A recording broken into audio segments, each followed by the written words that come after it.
Hey, hey. Hey, hey. Hello and welcome, everybody. Holy crap, there's 10 people here already for our Wow. first live stream on Oxford Study. Hey, that's us right there. Fantastic. Oh, you know what? I was going to get my glasses. I don't even care. No, I don't even care. Get my glasses. Oh, I want to be able to see. I right. have really high standards in that way. Very exciting stuff, folks. Very exciting. We're going to be talking about a few different things today. And just so we're very clear about this, we're live streaming for a couple of reasons on this channel. First of all, we really want to make sure to be able to engage and talk to the people who show up and like our content. And Yeah. with this channel, we've been making just videos in isolation all by ourselves, not actually live streaming or talking to anybody. So we're trying to fix that. Also, we have this nice new monitor. I love it. You like it? Mm-hmm. It looks better on screen than it does in real life, I Yeah, think. I agree But with that. that's because it's magical and it's going to be able to, put up everything that we're looking at. So cool. But we're basically live streaming as a way to connect with you guys, but also to cut up some individual stuff. We've been recording the videos for this channel by ourselves, and I thought it would be a lot easier to just do it on live and go through a bunch of stuff and kind of two birds with one stone the shit. So let's get right to our first topic. Hell yeah. The Fifth Element, 1997. Wow. How old were you in 97? 4. 4 years old, so it's a shame you missed it. I can't believe you didn't catch it in the theater at 4. I know, right? But you had never seen The Fifth Element. Well, let's just get right into this and explain the situation. I grew up watching a lot of movies. You grew up watching less movies than me. Right. So a lot of our marriage has been, let me show you a bunch of movies that you didn't get a chance to see. Right. So this is one of those. This is also, to be very clear, a movie that I recommended that we watch for years. I've been trying to get you to watch this movie for a very long time, and you were not picking up what I was putting down. And then, can you tell them really quick, you went to a party and they tried to ruin my whole plan? What happened? Yeah, I was at a gathering with friends, and they were debating on like 3 or 4 movies. And all 3 of them had seen Fifth Element and loved it, and definitely saw it like as a kid or just a long time ago. And I like kind of remember the title, but I like didn't quite remember it was a movie that, we talked about and something you really wanted me to watch with you. Right. But the good news is it was kind of in the background. I didn't really know what was going on. I was catching up with friends. You were a good wife and you ignored their effort to ruin my plan and said, you know what, I'm gonna kind of block this out and not really watch it. Right. Exactly. Good. Okay. But we watched it last night. Now you've seen it. Let's just get your first thoughts. Okay. It's a good movie. It's kind of weird. I think it really felt like 3 separate movies. Okay. What does that mean?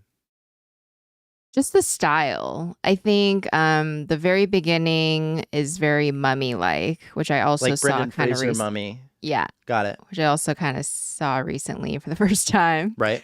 And yeah, it's very, the narrative is kind of confusing to follow. A lot of characters are giving, story, like plot that you need to know. It's important, but it's kind of hard to like kind of pay attention and follow them along that ride. So we actually paused the movie and Rob was like, I'm not going to do this very much, which I don't really like, to be honest, but it's fine. And he was like, I just need to explain some stuff, and which was really helpful. But I don't think that's the greatest movie if you have to pause it and kind of go over the main points. 100%. And then the Bruce Willis sequence, that whole thing's super fun, obviously, and that feels like a very different type of movie from the pyramids in the beginning. Right. Yeah, it absolutely is. So in rewatching this movie, here's the thing about this. This movie, when it originally came out in 97, had a difficult landscape to get into for a few reasons. First of all, Luc Besson, who wrote this movie and directed it, it was a passion project of his for his whole life. He started writing it when he was like 16 and tried to get this movie made. It did not premiere until he was 38 years old. It's almost you. Yes, that is almost me. And but depending on when you're watching this, it probably is me. So the guy who was trying to make this movie had been trying to make this movie for like 20 years. Wow. And he was not getting it done. He almost got it done a few different times, but then he didn't finish it, or it didn't get made, or it got held up or whatever. And it is a very French European movie, but it is also made very much with a Hollywood budget and with Hollywood movie stars. Obviously, Bruce Willis is the star of this. And I think they had trouble marketing this. A lot of people showed up to the theaters thinking this was going to be Die Hard in space, which I think would be fair if you watched a trailer or even looked at the poster and you're like, okay, got it. It was Alan Rickman. Now it's Gary Oldman, still Bruce Willis. Yeah. We got a pretty girl, sci-fi, got it. Die Hard in space. Unfortunately, that's not really what it is. And we were talking about it when we watched the movie. It starts to feel like Die Hard about an hour and 30 minutes into the movie. And you're literally in a hotel, like you're in an office building, except it's a space hotel. And then you've got your British bad guy, but he has a Southern accent, which is kind of weird. Yeah. So that's bizarre as well. But it starts to be like John McClane jumping off of stuff, shooting laser guns and all that kind of stuff. But then there's only 20 minutes left in this movie. It's like a 2-hour movie, and 3/4 of it are not Die Hard at all. Yeah. And so if you went to the theater expecting Die Hard in space and you got half an hour into this movie, you're like, dude, when is it Die Hard? Right. This is not Die Hard at all. And I think, to your point, a reason also why this movie struggled initially is it's really dense in the beginning with exposition, which is, I think, the word you're kind of rooting for there with like the plot and stuff. It's specifically the world building and telling you what it is and how it works. There are these stones. Little spoiler alert here. We'll try to keep it light on spoilers, but this movie's also not new, so sorry. But there are these stones, and the aliens brought it here and left it under the pyramids, and then, evil will come back in 300 years, and we'll come back, and all this kind of stuff. And then, boom, all of a sudden, Luke Perry's gone for the rest of the whole movie, and you're in the future, and evil's back, and they need the stones, and they need the fifth element, and the whole world's going to end if they don't figure it out. And now the movie can start. And that's when I paused it. And I was like, okay, we're 25 minutes into this movie. Yeah. Let me just catch you up on the world that they painted. And we were talking about this as well. This is another reason why I think this movie struggled to get digested. This is a very European movie. And what I mean by that is Hollywood movies have a very specific set of rules. And this is my screenwriter thing kind of coming in and my just film study. You need to do certain things in order for a Hollywood movie to be successful in America.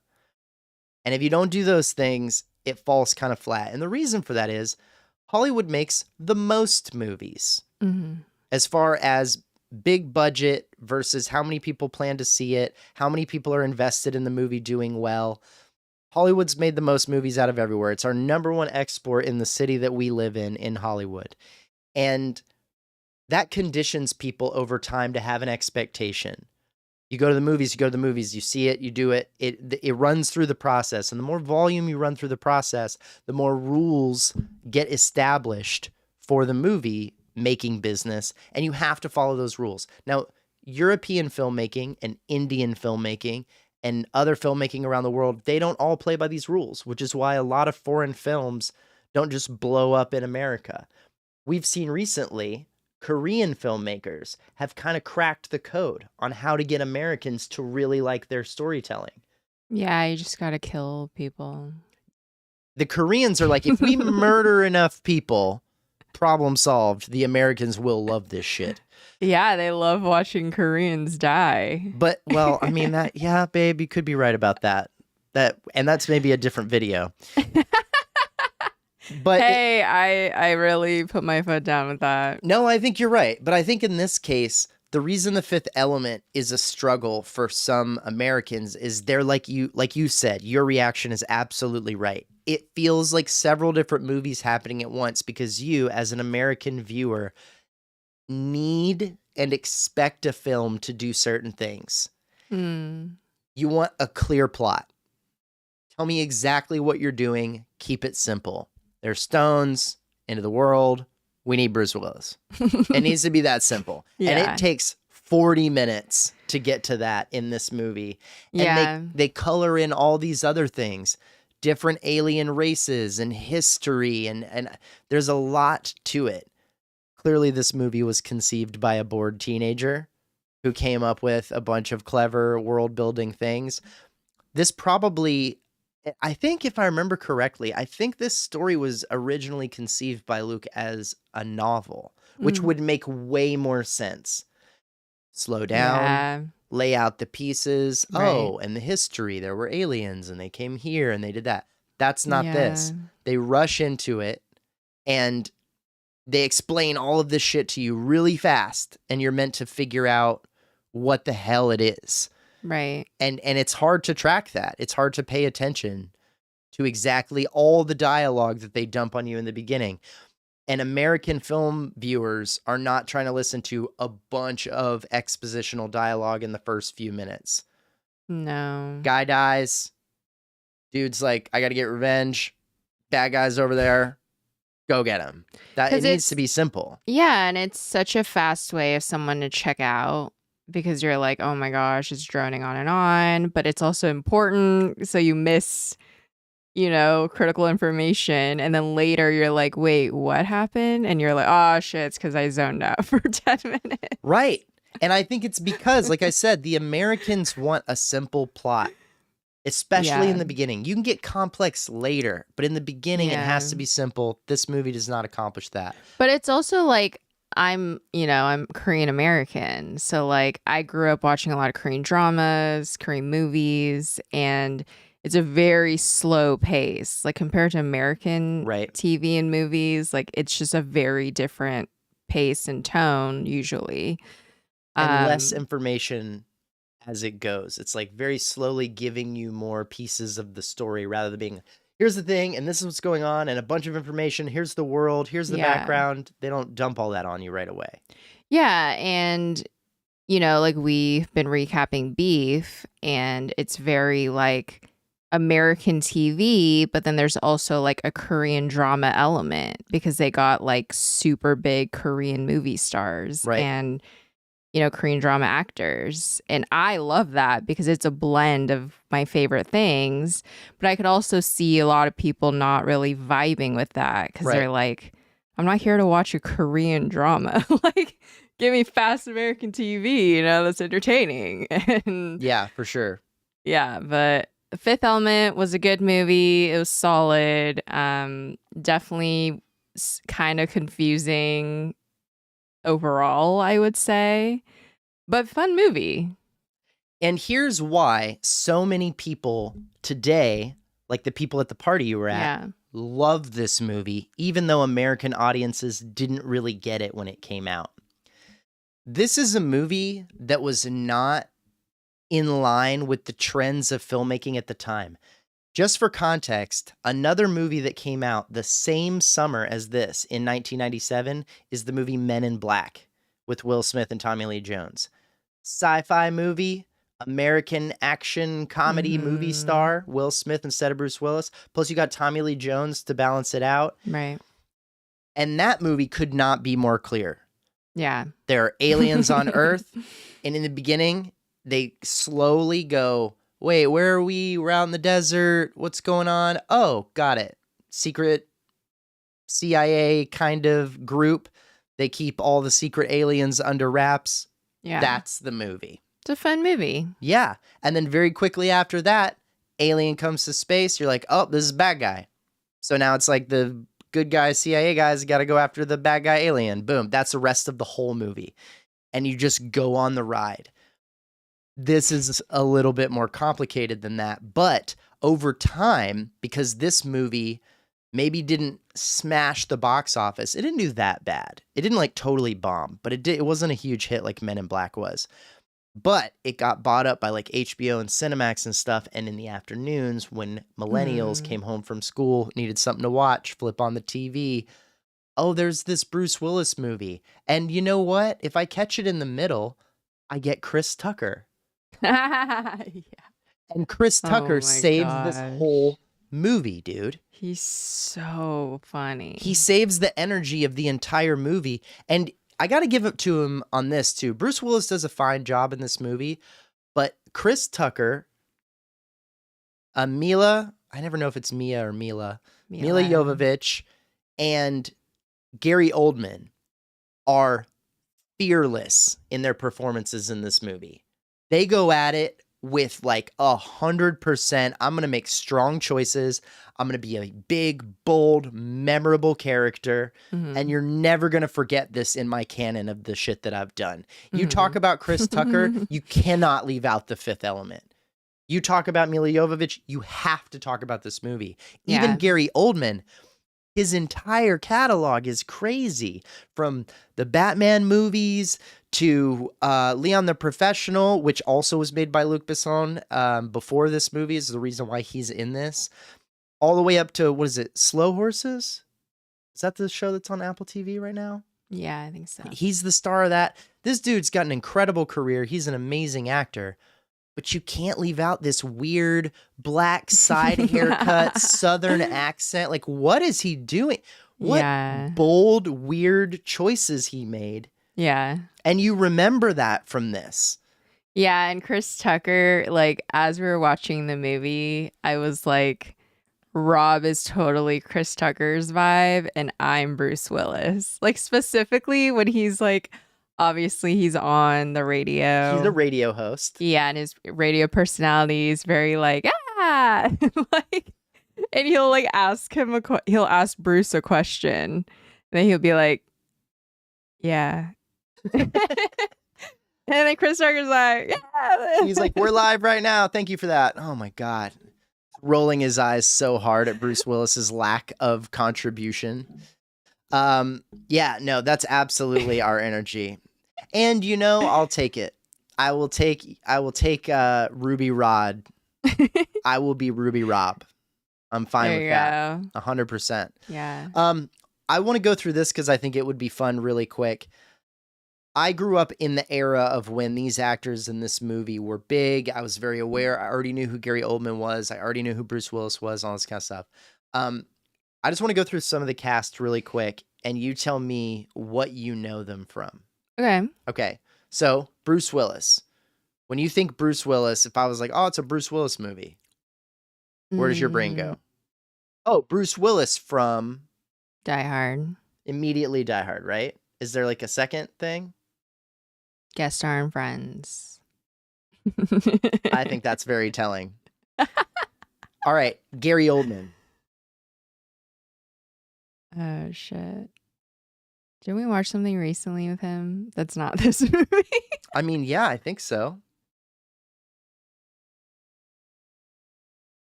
Not a super familiar actor to you, though, which is a drag. We have more Gary Oldman movies to watch. No problem. There's a lot of really good ones to choose from. Let's go. What about Milla? Do you know her from anything? Don't know Milla Jovovich. I was telling her she's in the star of the Resident Evil movies. Right. Which could not be less of a movie you would ever watch. It's literally like zombie dogs and she's fighting them. And it's a whole, yeah, it's crazy. It's basically a zombie movie. I do know Luke Perry. Who's in the first 15 minutes of this movie only. Yeah. But it's one of those things, and I always am curious of the story behind this. I don't know it.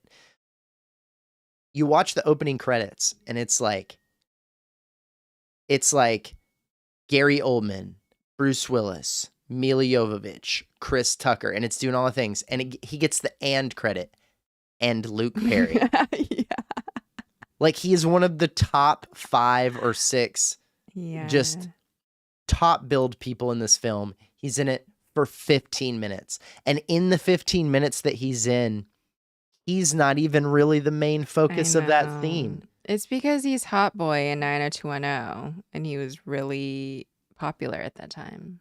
Yeah, but you were not watching 90210 when you were 4 years old. So, like, how do you know who Luke Perry is?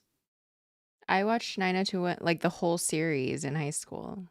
Interesting. Yeah, I loved it. You, like, went back and binged this old teen drama. Well, the funny thing is they did Beverly Hills 90210. So I heard about that because that was at the time when I was in high school. Right. And then I was like, oh, this is a reboot. Right. So now I got to watch the OG, and it's so much better. Yeah, it was a huge hit for a very Yeah. good reason. The Luke Perry is so cute in that show. Absolutely. It's no One Tree Hill, but we'll let it be what it is. Okay, next thing that I want to talk about is this element. Not the fifth element, but this lady. Oh, hell yeah. And I'm going to tell you a very interesting story about this lady Okay. in just a second. But you were formerly an opera singer. Yep. So what was your experience like? We get about an hour and some change into this movie, and the centerpiece, arguably one of the most memorable moments of this film for anybody who's ever seen it, Yeah. is this woman who sings this song in the middle Yeah. of this. Is it an aria? Yeah. Sings Definitely Aria. an operatic aria. She's a diva, Plava Laguna, in the middle of this story. What was your reaction to that? And, come on, how did she do, Simon Cowell? So before I knew anything about this movie, and Rob was like trying to convince me to watch it for years, he did show me this clip on YouTube. That's like, true. Out of context, was like, it's gonna be a little weird, but you're really gonna like it. And I was like, okay. And boy, does he know me, because this is so epic. She's incredible. Like, she's clearly a coloratura, which means she sings really, really high notes. Right. Something I cannot do. But yeah, it's great. Obviously it adds a lot to the drama of like what's happening, the fighting and all of that. And it goes hand in hand with like what she's singing. And yeah, opera was a really big part of my life. Before I became a therapist, I studied classical voice for 10 years. I went to a conservatory for classical voice in college. So I pursued it, and then I decided I didn't want to sing anymore. So. Well, and I think maybe that was the right choice because it doesn't work out for her. No, but she's having a blast. She's so good. I'm very curious, and I've always thought this about this situation. Spoiler alert. The 4 stones Yeah. that are the first 4 elements, right, of this movie are eventually, we find out they're inside of her. Right. She has 4 rocks, big rocks inside of her tummy. Yeah. What was the plan?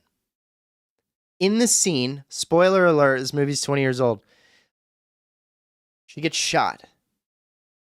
The gunshot wound becomes the access point for Bruce Willis to put his hand inside of her Yeah. and pull out these 4 stones. Yeah.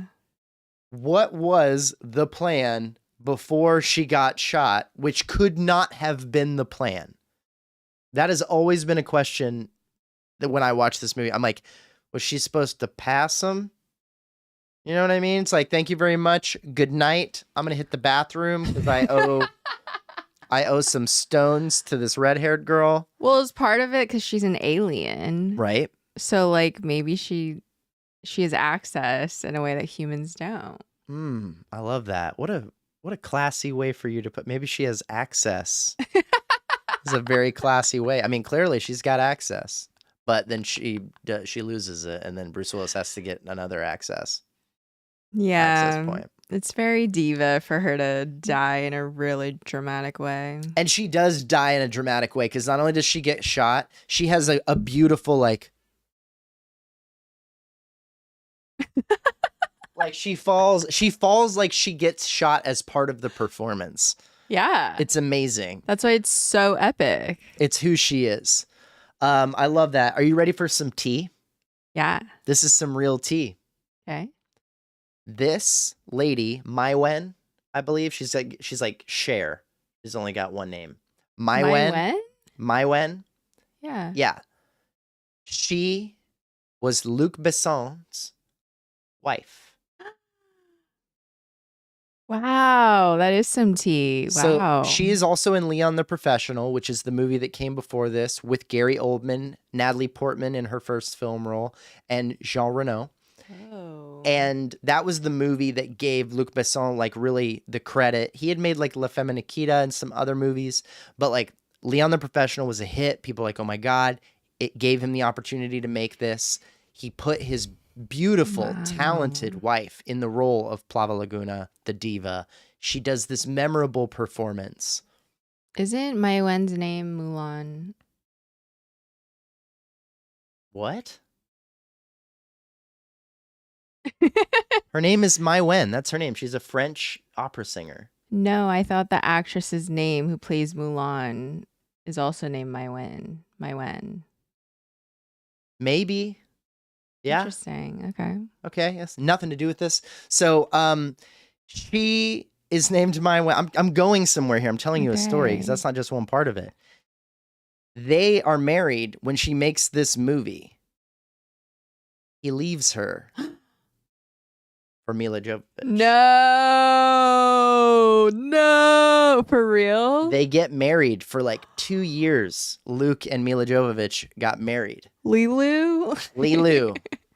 Multi-pass. This dude had a multi-pass. Multi-pass. And oh he my started with her. Stop. And not only does she die in this movie, their marriage died in this movie. And he went on to marry the Fifth Element. They were only together for like 2 years and then they got divorced. And then he went back to Mai Wen. I don't know the full story. That is some major tea. Whoa. I thought you would appreciate that. That's amazing. Clearly, I didn't know any of this information. I'll be honest with you, I feel like I knew this at one point, but I'd completely forgotten about it. And then I was researching stuff to do this and talk to you about it. And I was like, oh shit, I forgot about that. Yeah. So, whoa. This was his first element. And then he left her to be with the Fifth Element. Oof. Skipping 2, 3, and 4, I guess. I don't know. Maybe he was married other times, but you understand what I'm saying. Yeah. Pretty wow. crazy. That is crazy. So we watched this last night. What are the odds that you watch this movie again willingly? Like someone's like, oh, let's watch The Fifth Element. You're like, yeah. Or I don't need to do that. I would definitely rewatch it at some point. I don't need to do that in the near future. I'm not going to watch it tomorrow. Maybe in a couple of years. Who is your favorite performer in this film? Oh or why I would say more specifically, what is your favorite performance out of everybody? I mean, the opera stuff. Yeah? Yeah, I think she kills it and just It kills her. But the whole plot of it, like everything that happens while she's singing, I just think is so cool. It so does epic. pair really well with the fight Yeah. that Mila's having in the hotel room with all of the Gorgonite Yeah. dudes. And then she's like, and that's when they're like stabbing and fighting. So Yeah. it's so cool. Yeah, it's really well done. That sequence, I think, is maybe the most famous thing that came out of this movie. And then obviously Lilu is impressive. Yeah, like, she kills her language. Just, yeah. You mentioned hearing that she came up with that. Not true. Really? Yeah, he conceived that whole language, the writer and director Luc Besson. He came up with that whole thing, and this is where it began. they would meet up and work on the language. No, They would meet it up and all work on the language. starts there. Yeah, 100%. Wow. And then okay. he spent an entire movie process calling her perfect and saying that she is the absolute supreme being. I mean, how do you not leave your wife for the supreme being, you know? For this chick? That's crazy. I know. Well, and that's why I would never, ever make a piece of art about a supreme woman that wasn't you. I'd have to cast you as the supreme being, or... That is really playing with fire. Yeah. Fire, ice, earth, and water. And wind. Right. I don't think ice is in there. All right. All right, so that's the fifth element. I love it. Are we looking at the chat? Yeah, let's look at the chat. 100%. I think we got the bulk of what we needed there. Let's engage with everybody. Graham the Cracker is kicking it with us. DM's Psychers Metrics. I don't know if I've ever said that name before or seen that name before. I don't know if you've joined us from the other channel or if you're just new here, but thank you for being here. Moses, what's up? Pickle Diller, what's up? And of course, the one and only Blind Fury. Appreciate you. Fantastic. Thank you guys for being here. And let's check how'd the poll go? Do we agree that it's a good movie? Yeah, I got 83. We got 83 votes, dude. Oh, Dylan. Wait, is this... Oh my gosh, it's my best friend. Oh, it is Dylan. Hello. Dylan. Thanks for watching, buddy. We love appreciate you. Let's wrap this poll up. Okay. New here. You're not new, but I see what you mean. We're new. You're new? All right. Let's move on to this. We got to talk about your story. My story, yes. The story. The story. If you came here to listen, Andy talk about being dead, now is the time. Yeah. We're here. I'm queer. Get used to it. Okay. So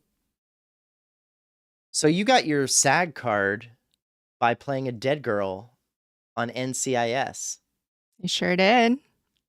I am so sorry. This is my ADD kicking in. I just realized I don't know what NCIS stands for. Do you know? No, it's written on the wall of the place, but I don't It's written on the wall of the place that you went? Yeah. All right, so that's not what... Does anyone know what NCIS means? That's not what this video is going to be about. No. Okay, so let's talk about that then. We'll start over because I'm going to clip that out 100% because we both look like idiots, and I think it's best we not do that. You can just look it up. I'll ask you again, and you can pretend like you know it. Okay. While we're doing that, Moses says, thank you so much for the videos you make and the live broadcasts you make, Oxford Study. Yo, Moses, we appreciate you. Okay, are you ready? I'm ready. All right, I'm going to ask you again. Okay. Just put it away like you're not reading it. Come on, it's going to be so obvious. You got to memorize? It's 4 words. You got it? Yeah. So you got your SAG card, the Screen Actors Guild, got yourself into the Actors Guild by playing a young dead lady on NCIS. Yeah. Pretty cool. Yeah. Tell everybody what NCIS stands for in case no one's ever bothered to look that up, because of course we know it. Yeah, it stands for Naval Criminal Investigative Service. So they only do belly button crimes. Right. That's pretty cool. You'll see on your screen now, Mr. Mark Harmon, shout out Summer School, one of my favorite movies, and Wilmer Valderrama, known primarily, of course, as Lindsay Lohan's ex-boyfriend. And how did you... Let's start with this. How does one get a SAG card? Like, how do you get into the union? What are the rules? You're acting in LA, you're doing movies and TV, you're getting cast in things. What determines whether or not you get into the union? Yeah, so In order to be eligible to join the union, you have to get 3 union vouchers on set. How do you get a union voucher? Right. So the first step is the easiest way is if you get a line. If you audition on any show or movie, you have a line. They automatically give you a union voucher. One. Okay. But let's say you're booked for 3 days or a week. You're most likely going to get all your vouchers from that one project. So you get a voucher per line or per day? Per day. Oh, okay. Per day. So if you only work one day, even if you have a big fat part and you say a whole bunch of lines and you work for 15 hours, you still only get one voucher. Correct. So you've got to work 3 days where you qualify for the voucher. So let me just clarify this. I get a part on a show and it's small. It's a really small part, and I only have one line, and I'm going to shoot for 5 days, but I'm only going to speak on one of those days. The rest of the days, I'm going to be like in the background, or someone's just going to high five me or whatever. I only get one voucher? No. Okay. You'll still get multiple vouchers. Do I need more than 3 vouchers? Like, would I need 5? No, you only need 3. So once you get your 3, you're done vouching. Right. No more vouchers. You can't transfer it. You can't give it to a friend. Okay, no signing vouchers away. Got it. Yeah. All right, so did you have 2 vouchers already when you got this? No, I had 0 vouchers when I booked this job. What were you doing acting-wise before you got this one? I was just doing background acting. What does that mean? That's when so if you're watching a TV show or a movie, there's always people in the background, right? Like whatever scene you're in, obviously the actors are the focus, but it doesn't look like anything's really happening unless there are people moving in the background. Are you talking about extras? Yeah. Okay, got it. Extra work. So you were being an extra in the background of scenes, and you're doing this not in the union, and you're getting no vouchers because you're not saying any lines. Right. And you're doing this through like an agency? Or are you going on websites and clicking hire me? Like, how do you get, no, seriously, like, how do you get that job? So the biggest place you can sign up is called Central Casting. Okay. So they're in LA, New York, Louisiana. Like they just keep building. So most likely if you live in the States, like they have a Central Casting office. That's like that place when people are like, oh, look at this guy. He looks like right out of Central Casting. If you like ordered a doctor from Central Casting, that's what they're talking about. It's that same company. Yeah. Donald Trump literally references Central Casting. Yeah. He's like, this guy, right out of Central Casting, this guy, like a soldier. Yeah. Yeah. 100%. Okay. Exactly. That's so what that's I'm where that a part comes of. from.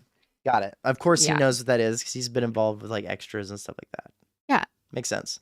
And fun fact is we actually joined Central Casting together. That's true. That was our second date. Yeah. Good times. Hell yeah. I did not do a lot of background acting. I did a little bit. No, you really didn't. I probably did 6 or 7 gigs total. And you still work with Central Casting to this day. And that was like 10 years ago. To this day. Yeah, we joined November of 2016. Yeah. Which is also when we met. Right. Yeah. So it's almost been 10 years. Wild. So, okay. You're doing a few different gigs for Central Casting. How do you end up on NCIS and how does that get you a voucher? Because let's show everybody. Yeah. That's you. You look, and I could be wrong, super dead. I'm super dead. So how many lines did you have as this corpse? You became a zombie? You came back to life? What happened? I had 0 lines. Okay. But I did have to interview. They called it an interview, but it was an audition, 100%. How did that go? So wait, let me just clarify this. Yeah. The people at NCIS are like, all right, we got a dead body this week. And she's also probably going to have to walk around at least a little bit because we're going to have to find out how she died. And we might see some footage of her before the death one way or another. So they then go to Central Casting and do they go, send us your best dead girl, or do they pick from a catalog or a book? Like, how does that work? Okay, so Central Casting gave me like a veil, basically, like a veil, like over your available. Face? Oh, an availability. Availability. Got it. Yeah. So they asked me, "Are you available to interview as a feature dead girl on NCIS?" And obviously I said yes. And I get there. It's at the NCIS headquarters. They've been doing it for, 17 seasons at that point. And there were 5 other Asian ladies there. So they clearly were, trying to find a dead Asian girl. Right. And all of us were there. We were kind of sitting together, and they took us one by one into a room.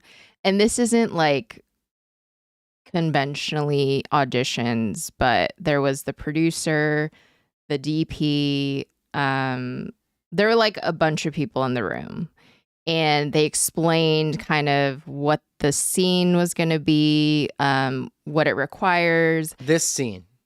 Yeah, I was in like 4 scenes, I want to say. Okay. Yeah. So they kind of gave me the breakdown of like, this is kind of what we're expecting. And then they asked me questions like, are you claustrophobic? Are any of your family members superstitious about you playing a dead person? Yo, I would not think about that. Yeah. Because like you're like, yeah, whatever. And then later your aunt is like, you pretended to be dead? You're going to die. Yeah. That's wild, dude. And because they've been doing it for so long, like they're asking very specific questions. Because I can imagine someone... 17 seasons, they've put somebody in a cabinet before. Yeah. It's not their first cabinet gal. Yeah, and then one of the funniest, most bizarre things they asked me to do is they had me sit in like a wheelie chair. And they were like, okay, we're going to ask you to be as still as possible for as long as you can. And I'm just closing my eyes. People are obviously watching me. People are taking photos of me. Like, because as a dead person, you need to be still. Like, that's part of it. So if you're that's like a really good point. I hadn't thought of that. If you're a jittery person or you're caffeinated or whatever, like, it's not going to work out. Right. You can't be like... Yeah. So I was the last person to audition. Okay. And all 5 ladies were waiting in the waiting room. And after I was done, they made it really obvious that they chose me. So that was cool for me, but like all these ladies were there. And they basically... Man, how bad at all of these things were those 4 ladies that... Because let's be honest, time is money in production. If the first couple of chicks nail it, you're like, I think we got it. Yeah. We'll see the other 3 girls to be nice, but like, let's not stretch it out. But man, they swung 5 times and we're like, no. God, she sucks at being dead. Just sit still, lady. They couldn't hack it. Luckily, and you who came knows? in. Maybe family members superstitious. I don't know, right? Yeah, could have been that. So you go through the list, and then they didn't specifically be like, you're the chosen one, but they were like, okay, like, Candace, I'm gonna have you hang back. Like, we're gonna go upstairs. So I was like, Did Mark Harmon touch your eyeball? Yeah, he totally did. Did he do it in the audition? No.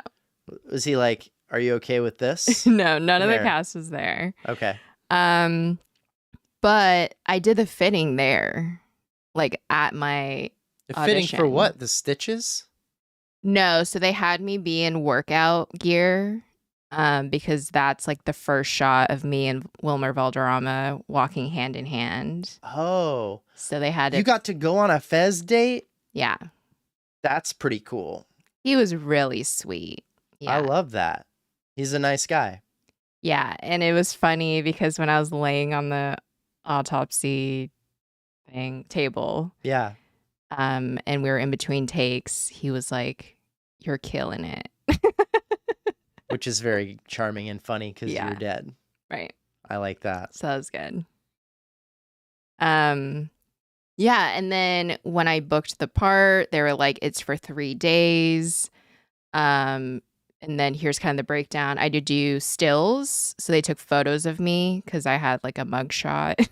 Right.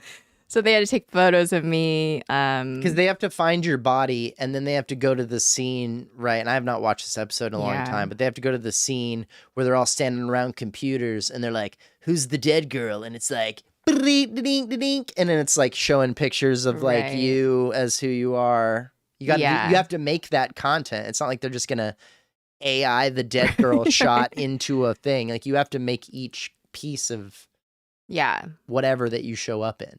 Yeah, and the coolest part about booking this role is usually, you know, if you're a featured or guest star, like sometimes you can get cut. Like it's, you know, there's always that chance.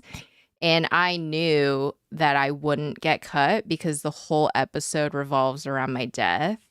And it actually was a plot for like a bigger storyline that they're trying to create. So I knew that, you know, Wilmer was the suspect of my death. Right. So like they're going to cut me out. Like it probably wasn't going to happen. But again, I come back to why did you get a voucher? Because you didn't say any lines, right? Did you say any lines? No, I didn't say any lines, but there are all these different rules. But because I'm featured background and I was part of the main plot, like I think that's why I got the 3 vouchers. I'm not like 100% sure. So it sounds like the voucher thing is not totally based on dialogue, but it's also just based on like how big your part is. Like if you're just important enough to the episode, or maybe if you're in a certain amount of scenes as a named character, because you got to think about this too. I was watching The Boys this month, and there's she's Asian too, which is totally coincidence, but there's a character named Kimiko. Okay. And one of her like major plot points is when they find her, she's mute.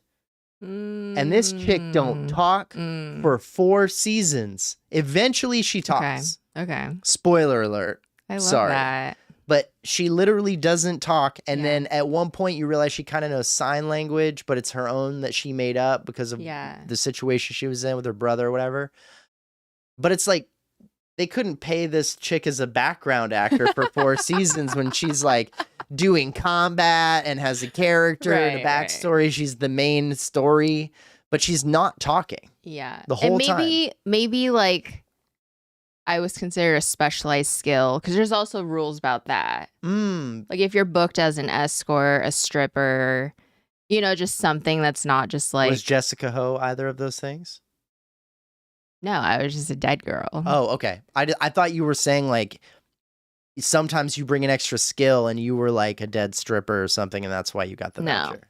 But the voucher game is also weird and it gets competitive because part of any production is you have to have a certain amount of union people on set. And so versus non-union. There's always a number. It's different for each production. But let's say someone the night before called in sick. Yeah. And so now they have this voucher on set the next morning. That union voucher is up for grabs. And some people are loud about it. Like PAs will say, hey, this is available. How do you get it? Who decides who gets it? You just ask? It can completely be a gamble. So, okay, let me clarify that because I did not know that. Yeah. You're saying you're going to background jobs as a non-union. Yeah. You were doing this for a long time. Back in the day, you go to a job, you show up for breakfast, and you're sitting there, you know, eating your breakfast burrito from the truck or whatever, and they're like getting stuff, lights and stuff set up, and you end up talking to a PA, and they're like, oh, hey, what's up? I'm Tom. You're like, oh, I'm Candy. And you guys are just chatting. What are you doing here? Oh, I'm do background, whatever. You get to know each other. And he's like, oh, did you know there's an extra union voucher today? And you're like, oh, I have 2. I need a 3rd one, and I'm literally about to get in the union if I get one more. You're saying there's one available? And he's like, yeah, do you want it? And you're like, yeah, I'll take it. And because you were talking to some dude at breakfast, you get to join the union? Yep. That is bananas. I feel like, Yeah. with all due respect, that is not how it should work. Oh, yeah. I mean, it's crazy because... You get to be an actor because you sat next to the right guy at lunch is weird. Because at the time, like, I was told this when I joined, or I just, like, started at Central Casting. And I was like, that's kind of weird. And some people, you know, it's just like a freak accident. Like, you just happen to be in the right place at the right time. Right. And I, unfortunately, was never lucky enough for that. But it's happened to people I know. And it's because they have to have a specific amount of union people. So, like, they can't just, like, throw away that union voucher. Huh. And nowadays, because that was like 10 years ago, right? Like, that's still a thing now, but people are so careful, I realized, to ask. Like, they're afraid. And when I started, like, people were more aggressive. And, like, I would show up, you know, to a... So now people are at lunch and they're just like, oh, hey, what's up, Tom? Is there... Like, it's very passive. Any union Yeah. Like, people aren't as, like... aggressive about it. And like, I tell people that's how you can get a voucher, because I work with a lot of non-union people and they're like, what? Like, that's a thing? It's honestly just being friendly can pay off. Yeah. That's really wild.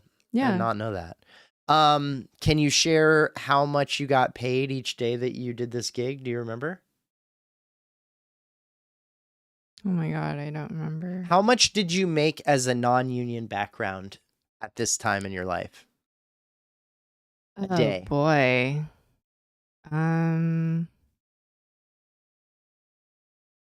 Like ballpark. Maybe like 118, 120, something like that. Like 120 for 8 hours? For 8 hours, yeah. And then if you go to 12 hours, which a lot of film sets do, you get overtime for that. Yeah, but it's nothing compared to like union overtime. Okay, so back then, if 120 was your non-union rate, what would your union rate have been once you got the card?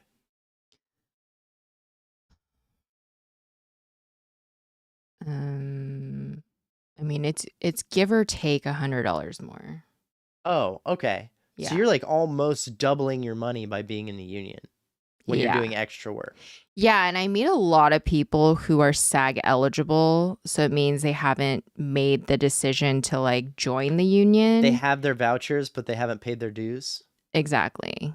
And I don't get that. And a lot of times, honestly, we've talked about this, it's because they have agents or managers and they're like, you're not going to get as much union work, like stick with non-union. Because once the rule is once you join the union, you're not technically supposed to do any non-union work. Right. Whether it's commercials, you know, like, so your options do dwindle a little bit, but it's like the money is so different. Right. If you got half as many gigs, you'd still make the same money. Yeah. So to me, I'm like, this is a no-brainer. Right. You know, like, I don't understand why people have this kind of like, I don't know if I should join or not. If your scene had gotten cut from NCIS for some reason and they made the episode about something else, would your voucher have still been legit because of the work you did? Yeah. So it doesn't matter if they cut you out of the episode, you still get the voucher. Yeah, you still get the vouchers because you did the work. And you still get paid. And you still get paid. And I'm pretty sure I got paid union rate. Because once you get a union voucher, I'm pretty sure the rule is you get that union rate for the day. For the day that you got the voucher. Yeah. Okay. All right. Yeah. Do you have any final like advice or words of wisdom for people who are coming out to LA to do acting and stuff in general? And I know your ambition is not to be an actor with a bunch of lines in a show. That's not really your thing. You like the background work. That's like your place in the business. Yeah. But if people were trying to get just to where you are and get into SAG and get gigs on a regular basis, you have a regular gig on a TV show right now. Mm-hmm. It's like a 7-month gig. It's pretty much unheard of to be able to do that. Right. But if someone was trying to do what you're doing, what would be like your first 90 days in LA advice? Yeah, definitely get on Central Casting. I think they do everything online now, which wasn't the case when I did it. But definitely make a profile. Definitely make like have a really good photo. I heard they're really strict about picking and choosing people now, and you'll just get further ahead if you do exactly what they tell you to do. So don't get a headshot, nothing professional looking. They want like everyday looks. The but pictures we took for you look like passport photos. yes, very much passport photos. And if you don't have a clear background, like they're really strict about that. Got it. So make sure you just like follow the rules of what it shows you. And also just, you know, especially if you're starting in the beginning, just go to all the jobs, especially if you have the flexibility. And it's really cool now because they just send you text messages to see if you're available or not. So it's like a very simple process. Are there other organizations other than Central Casting where you can pursue this kind of work? Yeah, if you want to sign up for a call-in service, so now you're paying money, but some people love that because they don't really have to do the scheduling. It's just automatic based off of what your availability is on the schedule you give them. And they'll just book the jobs for you as long as you don't like block out dates. And some people love that. It just kind of like, it depends on your personality, honestly. I've never really had to do that. I like having my own schedule and deciding for myself, which is why I don't really need to do the, you know, the stuff where you have to pay. There's also casting networks. That's also a good one. That's also a membership. I think it's like $30 a month. But they have not just like TV and movies, they also have commercials. And I think verticals too, which is really big right now. Is Backstage still a thing? I think Backstage is still a thing, but it's not as popular, Okay. I would say. Because I know that Yeah. was popular for a while, and it was kind of theater and film and television and commercials and like kind Yeah. of universal. Yeah, I booked Shane's commercial through Backstage. Hell yeah. Backstage was very hit or miss. There was definitely some sketchy stuff out there. Well, I would say the fact that it landed you your husband is a hit. Hell yeah. Yeah. And my last piece of advice is don't be afraid to network. What does that mean? It means, you know, there's always a chain of command when you're on set, right? There's like obviously the background actors and there's PAs, which is the producer's assistant. They're usually with background the most. They check you in, make sure you're fed, just like making sure you're good. And PAs too, I'll say just from my experience, 'cause I've done a lot of PA work. PA is the entry level position on any set.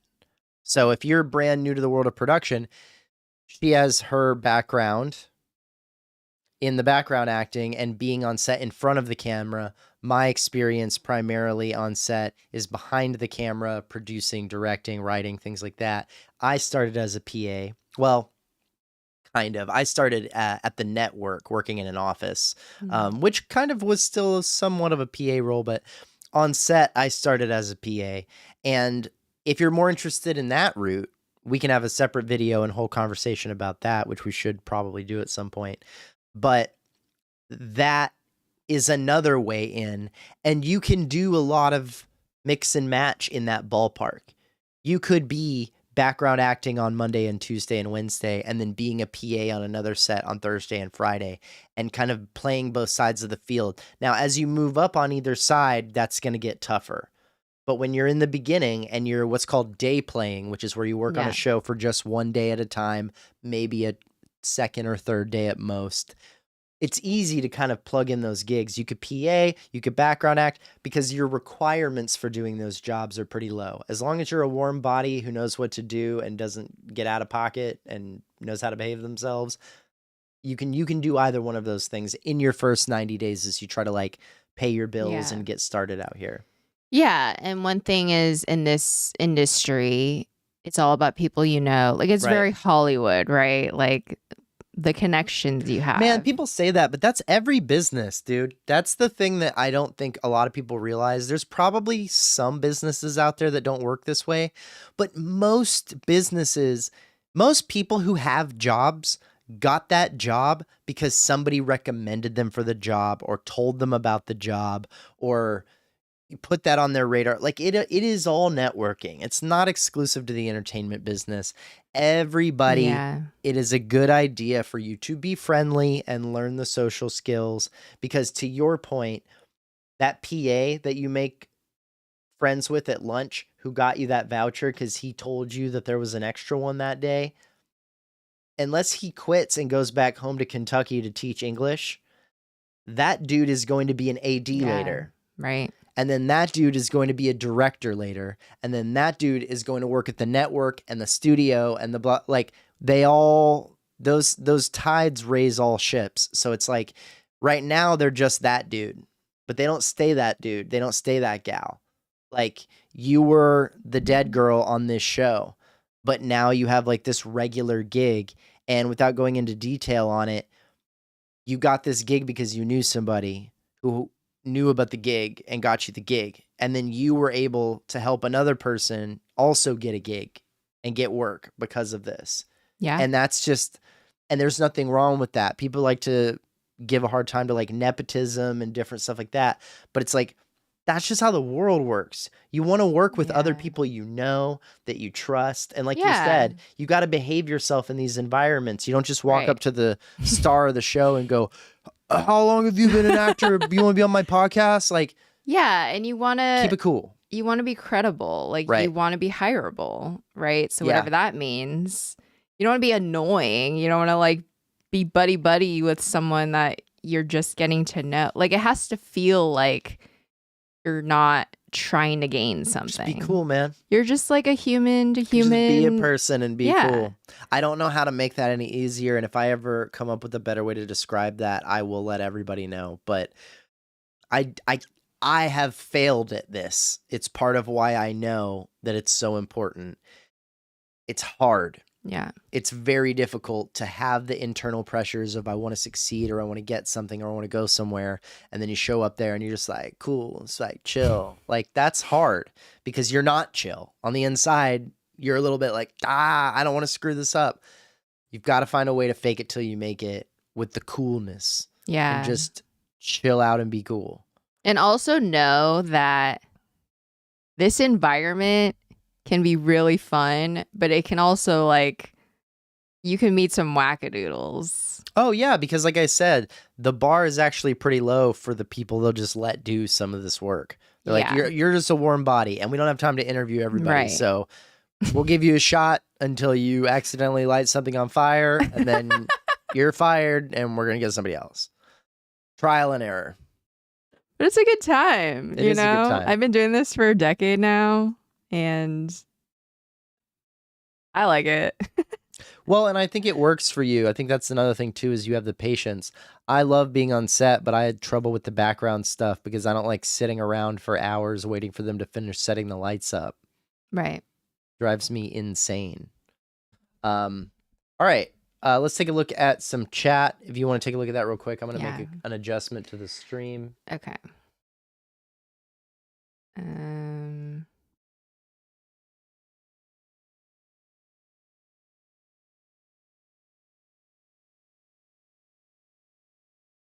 Dylan said justice for Jessica Ho. 100%. Which was my character, my dead girl character name. Graham the Kraka said, damn, I love how Rob acts ignorant for our benefit. LOL. Well, I'm trying to make sure everybody knows what's up. Blind Fury said cute. Blind Fury said RIP. Candy gone, but not forgotten. It's like she's in the room with Rob right now. Dylan said that needs to be a TV show, Interview with the Corpse. There you go. Graham the Kraka said wheelie chair. Blind Fury, you're killing it to a dead person. Oh, that's what Wilmer told you? Yeah. I love that. Dylan said, would you have lost the vouchers had the scenes been pulled? I asked you that. Graham the Kraka said, so you acted a whole ass on set? I don't know what that means. Yeah, I'm not sure. Omar Mendez says, "Sup, guys? What up, Omar? Sup? And I saw Timothy also Yes. subscribed. Hey, Robin Candy, just subscribe. Thank you." Hell yeah. And then Blind Fury said thing. Listening to this makes me miss the days when I did extra stuff. Blind Fury, you're extra all the time. Oh. Let's be clear about that. You have not stopped being extra. That's still the case. Okay, so this last and final segment, which I'm pretty excited about. My wife, who you all can see on screen, is quite lovely. Let me get to the top of my notes here. I've got a whole notes section for this one. My lovely wife, as we mentioned earlier, has never seen Game of Thrones. She's never seen any Game of Thrones, any House of the Dragon. Nope. She is unfamiliar with Westeros. Okay? And I find that Westergross. So, what I'm going to do here, because I want to watch this new season of House of the Dragon, and I want to take it in and enjoy it, and I want to talk to you about it. But I know you're never going to watch this shit. Okay. So what I'm going to do is I'm going to explain and catch you up on House of the Dragon season 1 and 2. And then I'm going to watch season 3 so that I can tell you about like what's happened so far.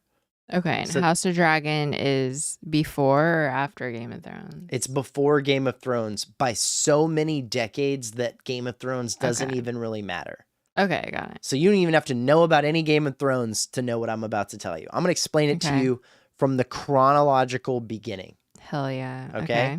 And I'm going to try to keep it as simple as I possibly can. We'll see how that goes. Okay. All right. So the first season covers about 20 years of time. Okay. And there's a huge time jump in the middle. So it's not like stretching on forever. But it is basically about how a family disagreement becomes a civil war. Okay. And it takes place in this medieval times looking Lord of the Ringsy era. Okay. It also takes place in a fictional world. This is not like America or in Europe or anything like that. This is in everything about this is fictional. Okay. So here's what you need to know about the world before I begin telling you the story of what happens in it. Okay. It takes place in a continent called Westeros. Okay. That is the name of what it is. It's not Asia or Europe. It's Westeros.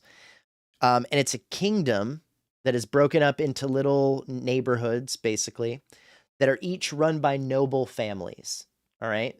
You're familiar with like nobility as far as like different families run those neighborhoods and then they all meet up to deal with the king or whatever. Like Romeo and Juliet. Yes, very much, right? So you've got your noble families, also got your peasants that have no say in things.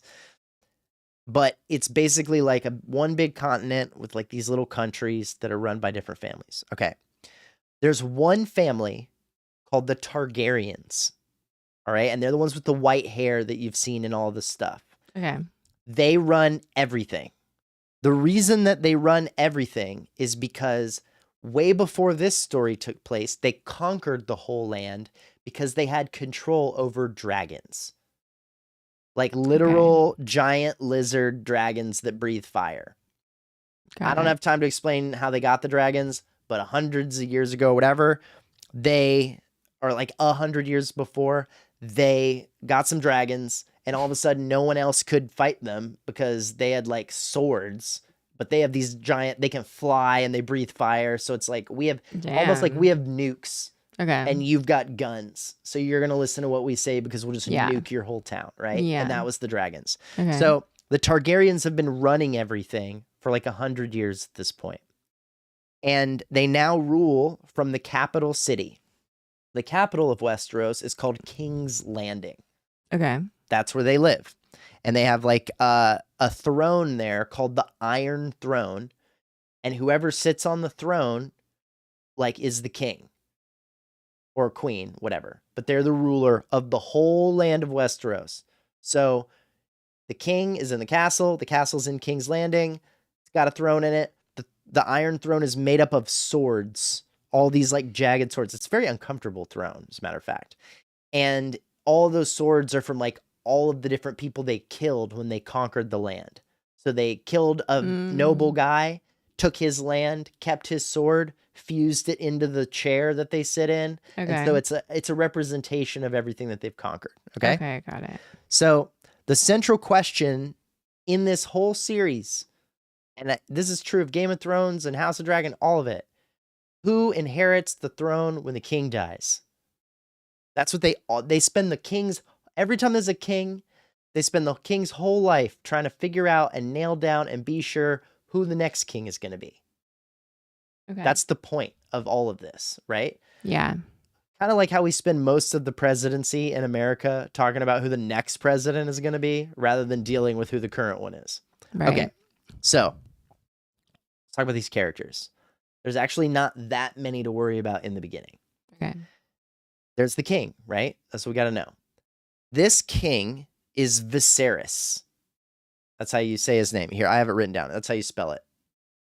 Viserys. Okay. And his name is Viserys Targaryen because he's the Targaryen. That's the family, right? He's the king.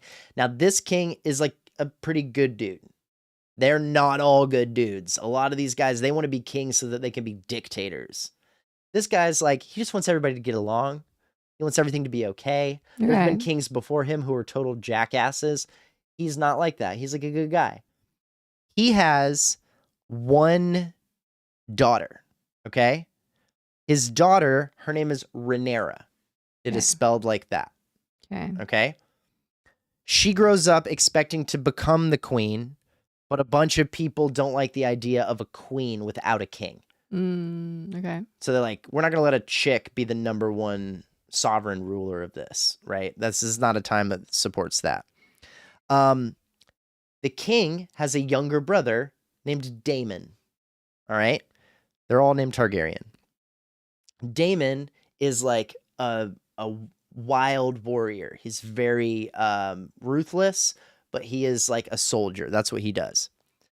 The other two people you really need to know about, so we got King Viserys, Princess Rhaenyra, we've got Uncle Daemon, and then we've got Alicent Hightower. She's a girl from a noble family who is Rhaenyra's best friend when they're growing up. Okay?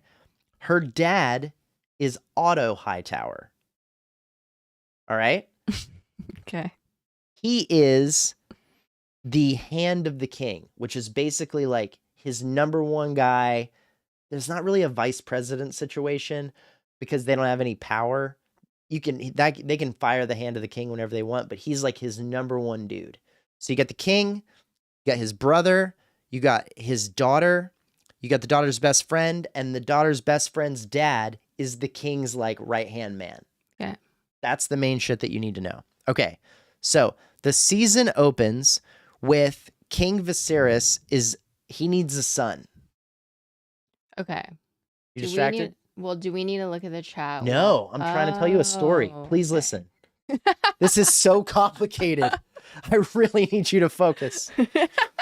I'm trying to get all this out and have this make sense. Okay. This is House of Dragon, by the way. Yeah. House of the Dragon. That's what we're going over. So, season 1. Yeah. Season 1 starts with this king has a problem because he doesn't have any sons. Aww. If you don't have any sons, who's going to be the king? Right. They don't do the queen thing without a king. So he has a son. Unfortunately, the son and his wife, the mother, die in childbirth. Yeah, like immediately. So now he's like single dad with Rhaenyra, the daughter. Yeah. And they got nothing else going on. Uh-oh. Yeah. So there's no obvious male heir to the throne, which is a problem in this universe because everyone's like, who's the next king going to be? It's very important. Right. It would make sense for him to name his brother because he's like next in line for the throne. Mm-hmm. If he didn't exist, his brother would have been the king, right?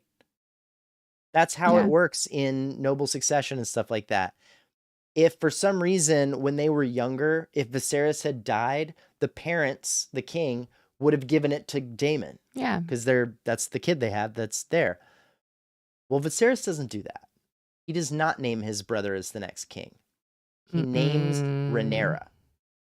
He's like, we're going to have a queen. When I die, she's the boss. Uh-oh. Yeah. And it kind of divides the whole kingdom in half. That makes sense. Half of them are like, it should be Daemon. The other half are like, all right, yeah, Try it sure. out. Yeah, queen, girl boss, let's go. Mhm. Half of those people who are like, yeah, girl boss, let's go, secretly, they're like, we're going to figure this out, though. We don't actually believe this shit. Like, yeah, girl, but not really. Yeah. And it divides into even more like little groups of people. Got it. Arguably, the king's job is to keep the kingdom united. Yeah. Keep everybody on the same page. Well, Viserys, who's a very nice guy, does not do a good job with this because he names his chick daughter as the queen and the heir, and it creates all these problems. Okay. It is the central conflict of the whole show, basically, not even just this season. I have a question. Yeah. Are they British?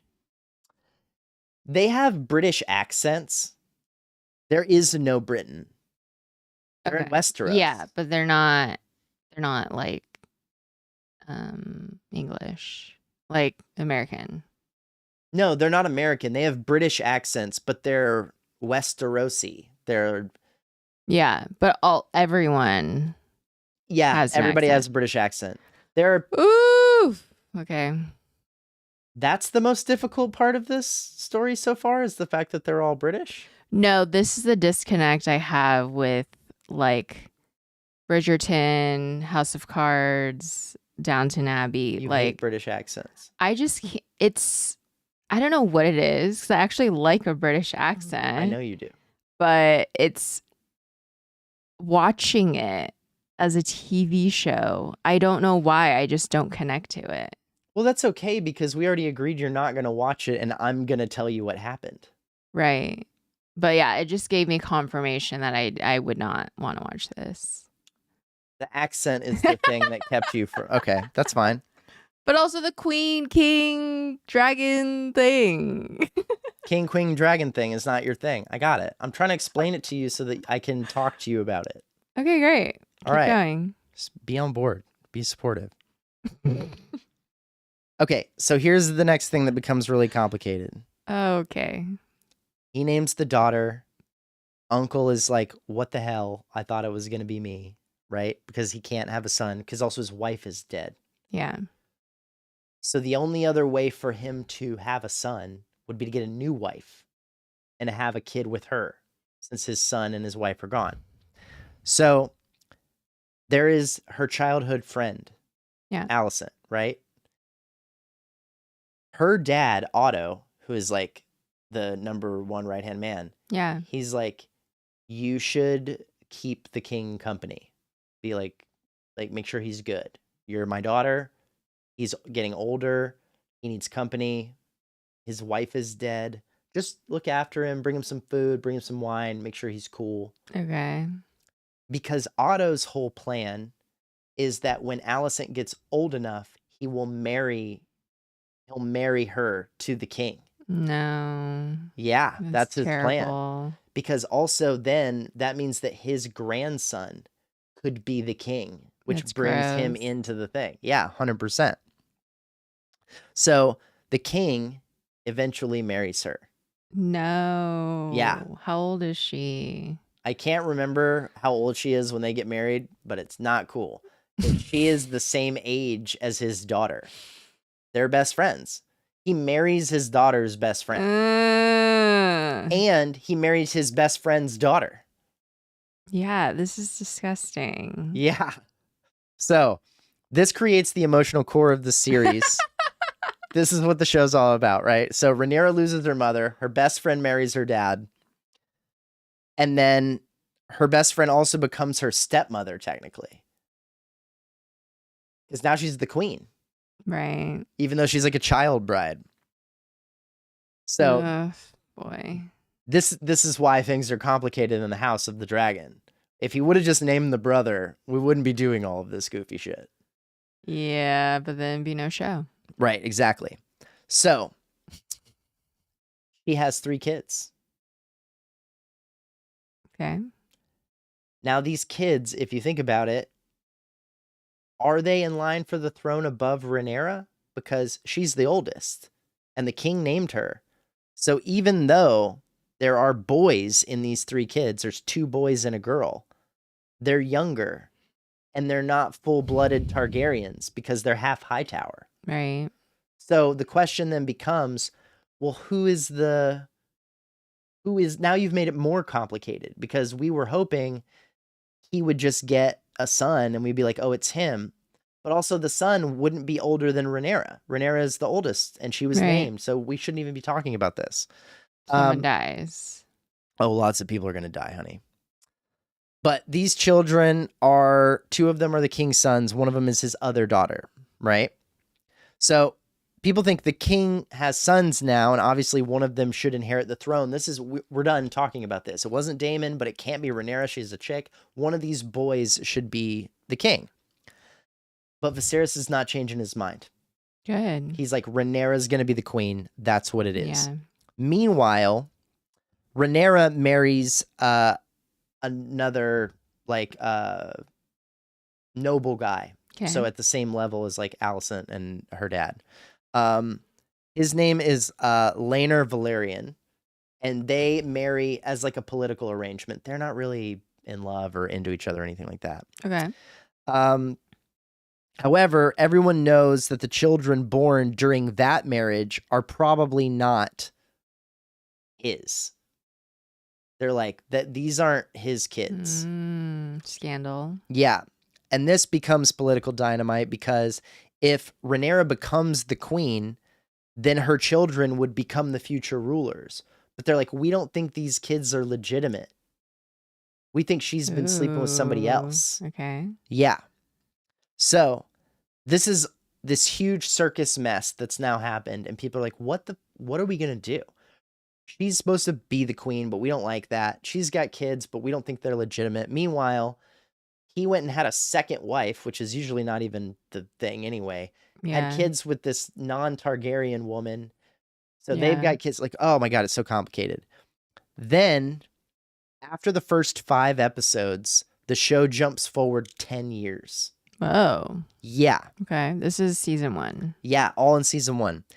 They replaced the actresses that played the girls with older actors. Okay. Good. They now play them for all the way into season 3.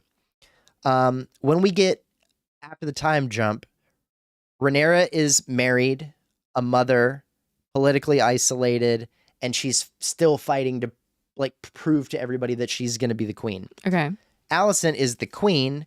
She's got several royal children who are like prince and princesses, and she's deeply convinced that Rhaenyra would eventually kill her children to make sure that she's the queen. Because if Alicent's 3 kids die, now what are we talking about? I'm the queen. Kill these kids. The belief is whether or not this is true. Her paranoia about Rhaenyra wanting to kill her kids, remember, this is her childhood best friend, Yeah. becomes kind of, this is the battle. It's about these 2 women. Okay. It was about the king and stuff, but it becomes less about that. It's kind of Alicent versus Rhaenyra. Okay. The adults' rivalry affects the children and how they feel about each other, because she's like my aunt, but I feel like she's going to kill me because she wants to be the queen that badly. Damn. The key event happens when young Prince Aemond, so this is Alicent's son, claims a dragon. He gets a hold of one, and a fight breaks out amongst the children. And during the fight, Aemond loses an eye. He gets like an eye patch and shit. No. And Aemond is a lot like his uncle Daemon, and he's like pretty wild and unpredictable and kind of evil. Aemond spends the rest of his life becoming perhaps the most dangerous person in the kingdom. After the incident, reconciliation between the 2 families is basically impossible because of this whole fight that happens between the kids. Several major characters die in this first season. Okay? Rhaenyra's husband apparently dies, and soon afterward, this is where it gets kind of weird. And I'm going to change this image here. Okay. One of the things that I did not mention before the time jump, young Rhaenyra and her uncle Daemon kind of have a thing. No. Ugh. They try not to because they know it's not quite right. But they're also like, we're real Targaryens. These high towers and these other noble people that are trying to get involved, they're not pure blood. We are. Yeah. This is a theme in Game of Thrones too, right? Incest? Yeah. Yeah. See, I don't need that. Right. I'm good. Yeah. I agree with you. I mean, I don't. I still watch the show, but That's one of the things I heard about Game of Thrones and a lot of doing it. And there's a lot of doing it, and there's some brother sister doing it, and some uncle niece doing it. I'm really good. Okay. Go on. So she marries her uncle Daemon after the time jump because her husband dies. And this has been a thing since she was a kid, but then he'll go away for like years at a time, and then he comes back, and she's like, "What's up?" And he's like, "We can't do that. Everybody's gonna be like, that's messed up. You can't be together. It's uncle niece stuff. We can't." Her husband dies, and she's like, "I don't care. I don't care that no one wants me to be the queen. I don't care what anybody thinks. I want to be with you. We should be king and queen together. That's what it needs to be." Right? Ew. Rhaenyra gains... Yeah. So now Daemon's even closer to the throne. Oh my God. And they become this incredibly powerful faction. Meanwhile, the king becomes increasingly sick and physically deteriorates over the years. So he's getting closer to death. Is this public knowledge? Which part? Rhaenyra and Uncle Daemon. It becomes public knowledge when they marry each other. Everyone's like, wait, what? Oh, okay. So that's king the knows. big thing. Yeah. Okay. So near the end of the season, the dying king gathers the entire family. And for one evening, everybody apologizes. Everybody's nice. They act cool in front of the king. Okay. And they get along. They act like maybe they can survive. And then he dies. Well, yeah. He dies that night. Okay. And the moment he dies, everything falls apart. Because they hadn't figured out what they were actually going to do. They had basically figured out how to live under the current circumstances. And then he dies and it ruins everything. Now, here's where the big ending of season 1 is like confusing to everybody involved. Before dying, the king speaks about an ancient prophecy. Like he's literally like on his deathbed and barely talking. Of course.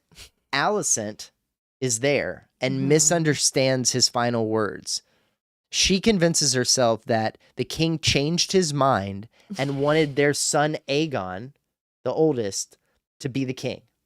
Whoa. So she starts telling everybody on his deathbed, he told me, not Rhaenyra, my son, our son is going to be the king. Okay.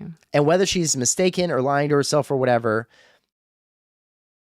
believing what she wants to believe intentionally, but it doesn't matter. Her side of the country that agrees with her and thinks her kid should be king is like, oh, thank God. Thank God he like gave up this stupid Rhaenyra idea. So they crown Aegon the king. Grandpa dies, and they're like, he told me, my son, and so they just do it. There's no debate, there's no vote, there's no nothing. And then Rhaenyra is like, right? She's furious. Rage. Her father's dead. Her throne has been stolen.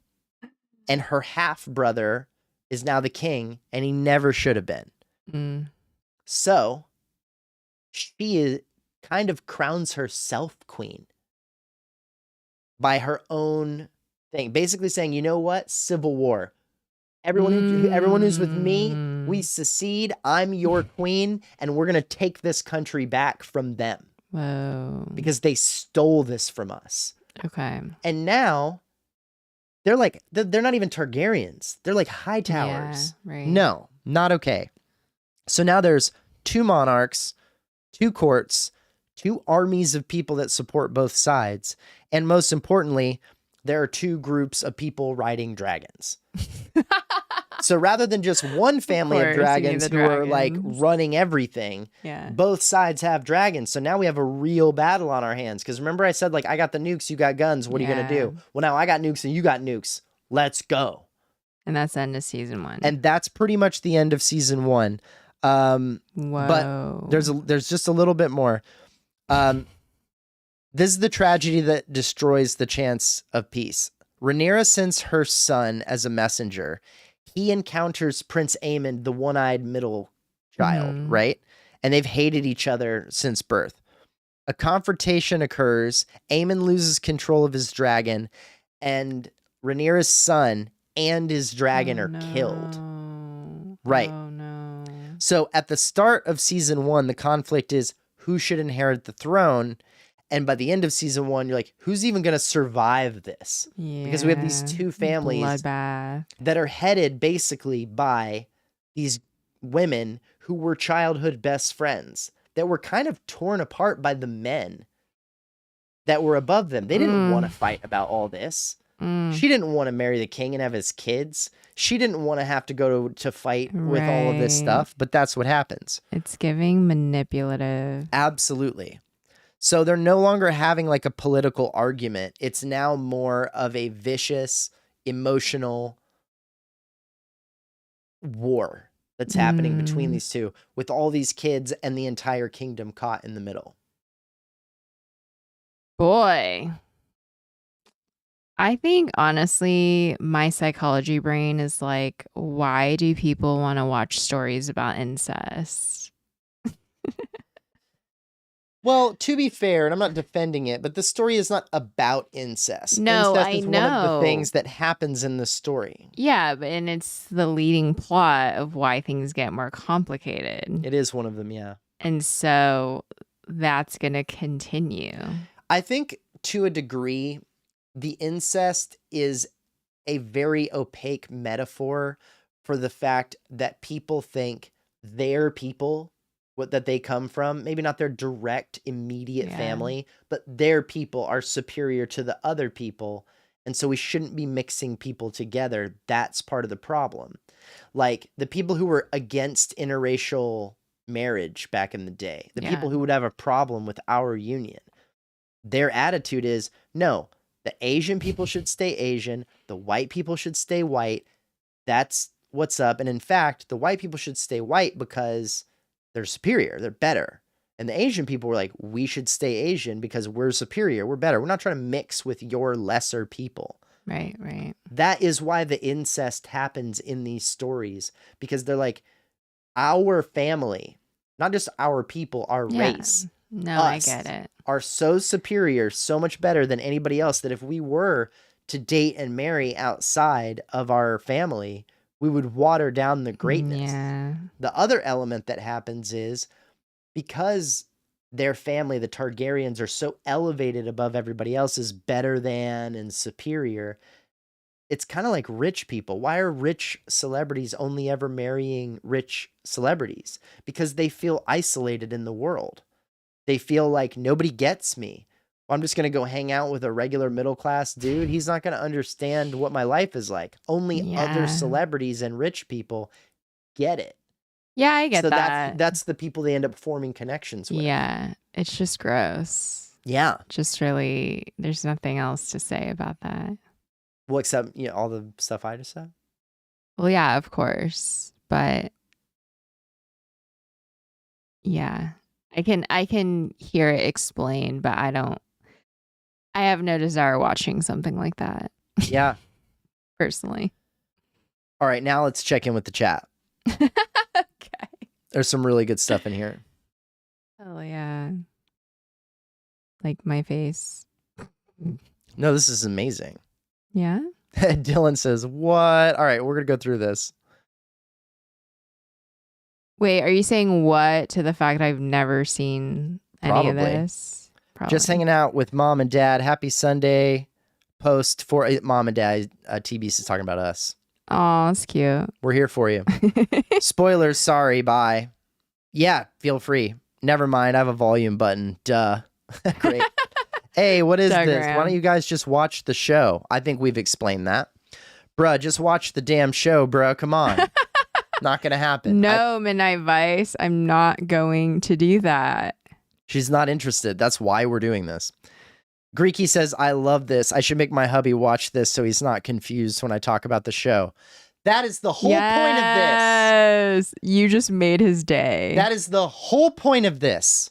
The purpose of this video, which I will clip out to a much more digestible version for you that you can find on this channel later, is for all the spouses out there who are like, I'll talk to you about it, but I'm not watching this incestuous dragon shit. And then Midnight Vice is like, this hurts, man. Robbing her of season 1 like this is messed up. She would have loved it. No, I wouldn't. See? Telling you. This was such a good idea. Blind Fury, she won't watch it. Why not? Blind Fury says, ew, British. Are we being so for real right now? Game of Thrones and House of the Dragon are different. It's not like a boring period piece.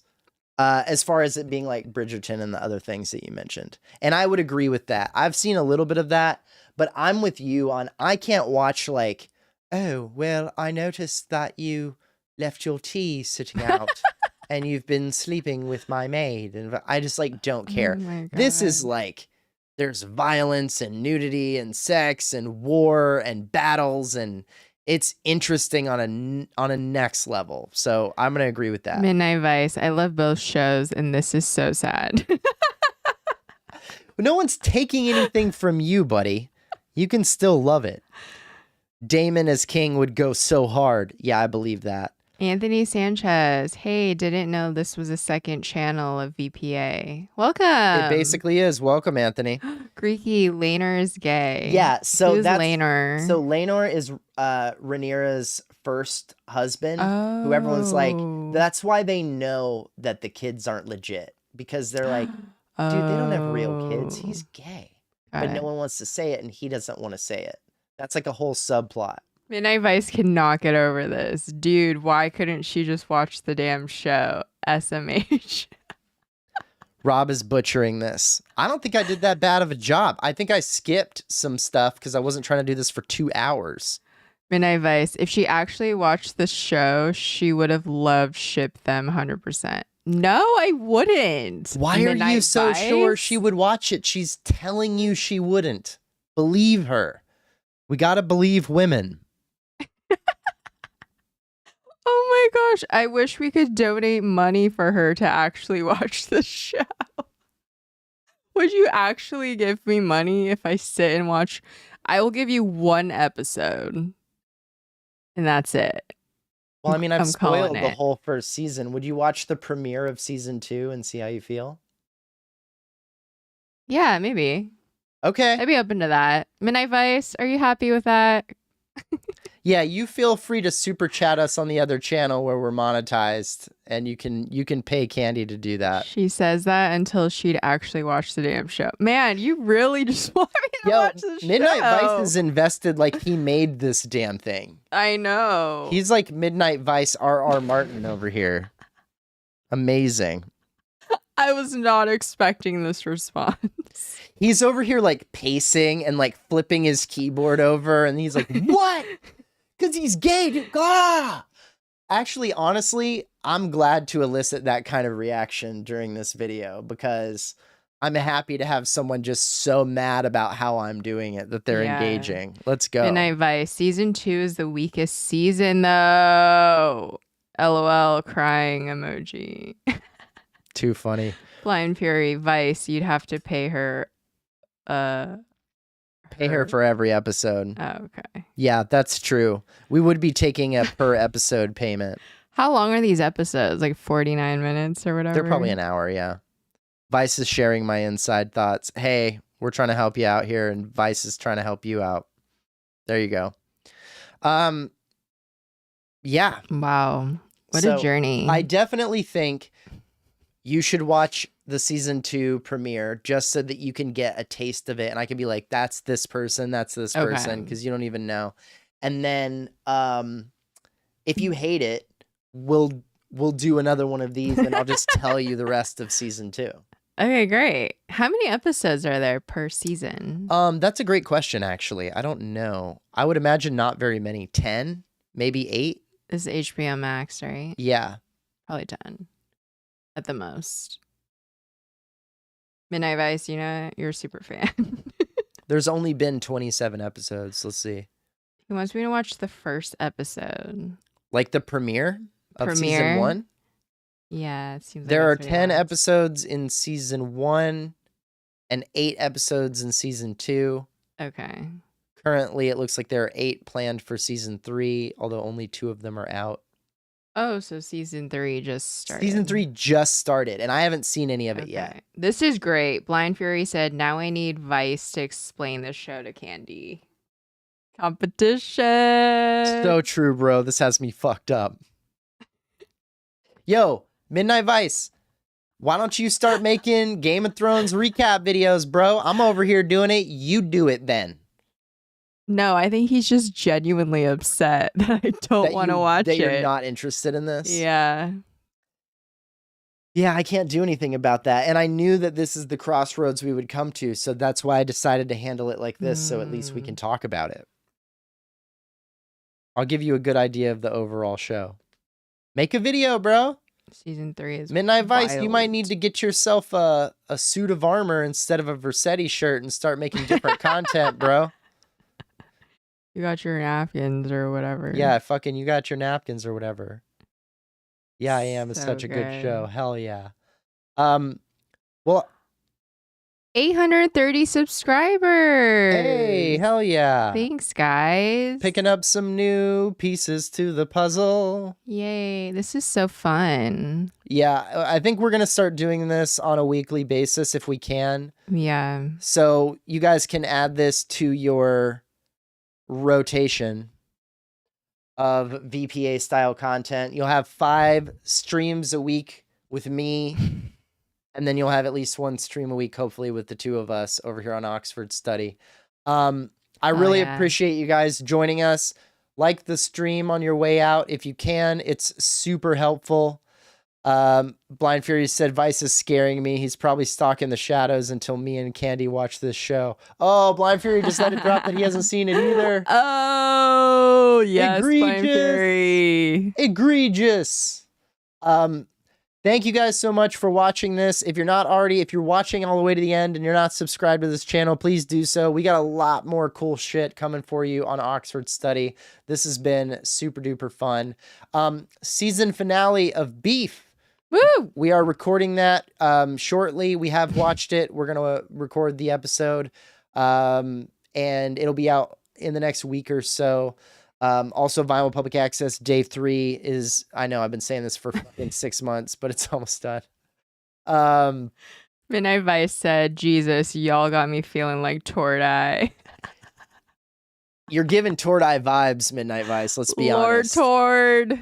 But love you guys so much. Dylan, thank you for being here. Graham the Cracker, Yes. Midnight Vice, Blind Fury, and everybody for rocking with us. We will catch you on the next one. Adios, muchachos.